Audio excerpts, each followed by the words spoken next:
Hi everyone, hope you're doing well from wherever you're watching this channel, depending on your time zone. Now, the Bungoma senatorial by-election will be happening on Thursday. It means a day after tomorrow, we will be having the new senator in Bungoma County. There are several candidates, I think up to 7 or 8 there. But out of this, we have 3 candidates who are frontrunners in this by-election. Of course, as I had said earlier in the previous video, we have the Ford Kenya candidate Wafula Wakoli, we have the Azimio la Umoja One Kenya Party candidate Wafula Wamunyinyi, and we have UDA candidate Mwambu. By the way, this is the first time Azimio party is fielding a candidate other than a presidential and a running mate. So it's also historic. And in my view, I thought that the Azimio la Umoja will manage to use the current blunders, mistakes, and accident that Kenya Kwanza is doing in their government to whip the emotion of the electorate and vote for the Azimio candidate, Wafula Wamunyinyi. That was my hope and prayer, because this was supposed to send a strong message to William Ruto's government that things are not good, people are not happy. Tuko na njaa, GMO, drought, failed promises, so many things. But seemingly, looking on ground, how things are going on, this race is being narrowed down to 2 individuals. And between those 2 individuals, Wafula Wamunyinyi is not among the 2. The race has been narrowed to the Ford Kenya candidate and the UDA candidate, Wafula Wakoli, Mwalimu, and Mwambu.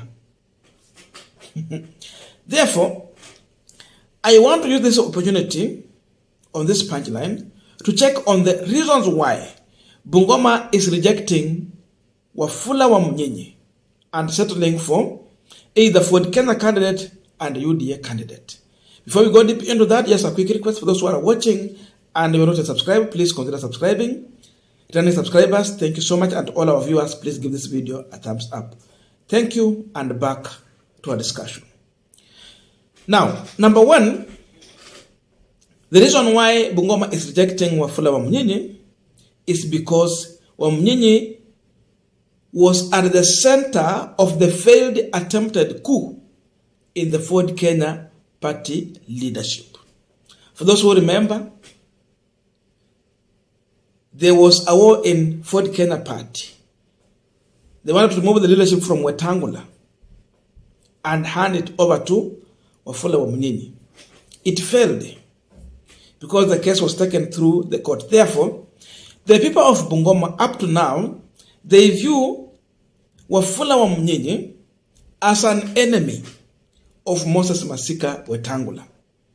The supporters of Ford Kenya party view him as an enemy of the party.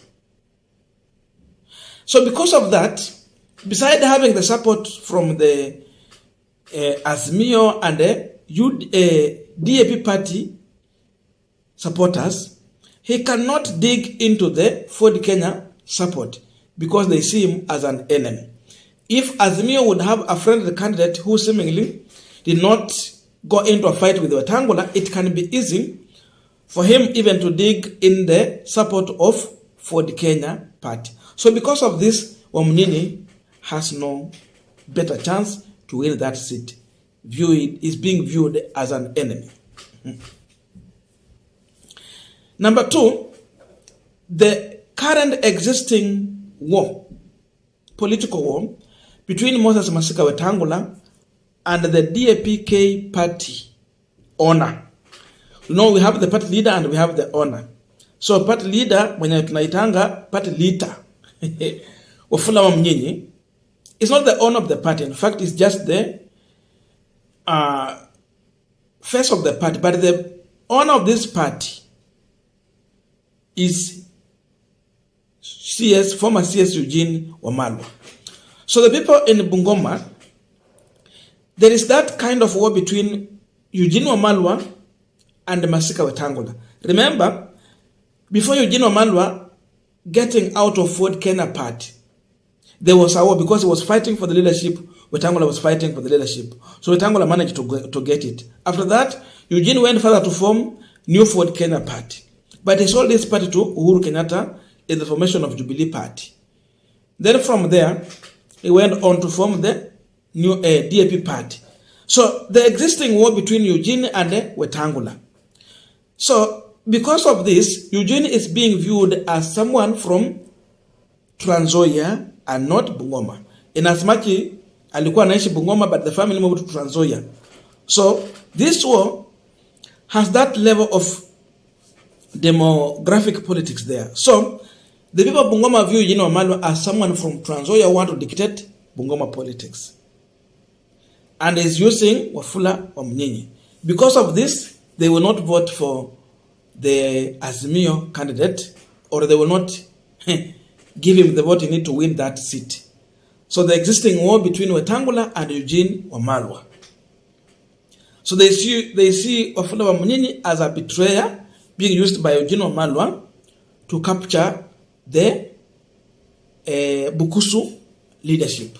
Because of this, Wamunyinyi is a disadvantaged person in this election.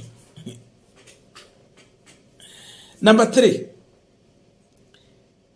the people of Bungoma are opting to vote for either Ford Kenya or UDA candidate because seemingly there's a perception that they're being told that you need to be part of the government for you to get your issues solved by the government. And because of this, they believe it is better they vote with the government so that they will have someone who can link them to the government in case they have anything they want to ask.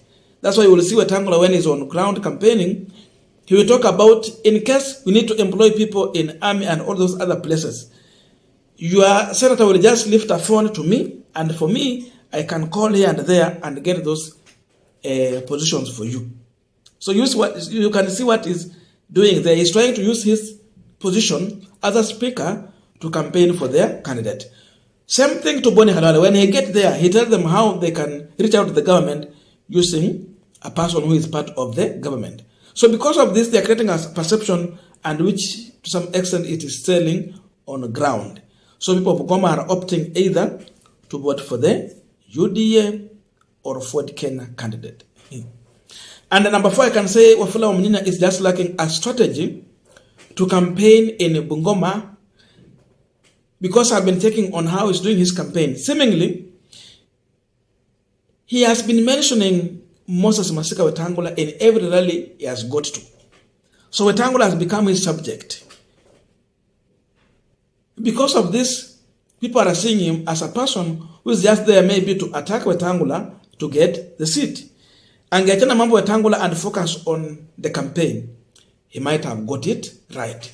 Because he will mention what Wetangula has been able to do, the way he has failed, how they should not vote for him. So all those make people to see Wamunyinyi as a man who has lacked his agenda to sell to the electorate on what he's going to do for them as the senator. So angewachana na jina ya Wetangula kwa mdomo yake, apiga campaign, I think he could have got it right. Another one is the issue of Musalia Mudavadi support to the Ford Kenya candidate. Mudavadi was in Bungoma and they made it clear, because there was a lot of propaganda being sold in Bungoma that ANC is supporting UDA candidate and all those things. So because of that, I think there could be a move by Ford Kenya supporters to see ANC party as a betrayer after working with the Wetangula. That alone was trying to divide the votes there, and it could go either way. So Mudavadi went there, he cleared the air, propaganda by Halwale and the team was cleared, and now these people are throwing their support behind Wafula Wakoli. Now, up to there, I think these are some of the main reasons why Wafula Wamunyinyi will not make it. Again, resources also matter. Does they have enough money to campaign? Because now Wetangula and the team wako na pesa. Up to there, I have not seen a senior person in Azimio campaigning for Wafula Wamunyinyi. Martha Karua hajaenda huko, Kalonzo Musyoka hakuenda, baba mwenyewe hajaenda, amebaki na Eugene Wamalwa, and Eugene is being viewed as an outsider because of the controversial there with the Wetangula. So, having said all these things, again, I will easily tell you that the possible senator of Bungoma County might be Wafula Wakoli, the Ford Kenya candidate. I've been saying severally, and I think that's a man who might just take over the leadership from Wetangula the way things are going. But again, possibility of UDA could be there. But now to tell the people of Bungoma, it is good you either vote for Ford Kenya or a DAP candidate and not UDA. UDA means you are surrendering yourself to an outsider from Rift Valley, William Samoei Ruto. So better vote for Ford Kenya candidate or the Azimio candidate.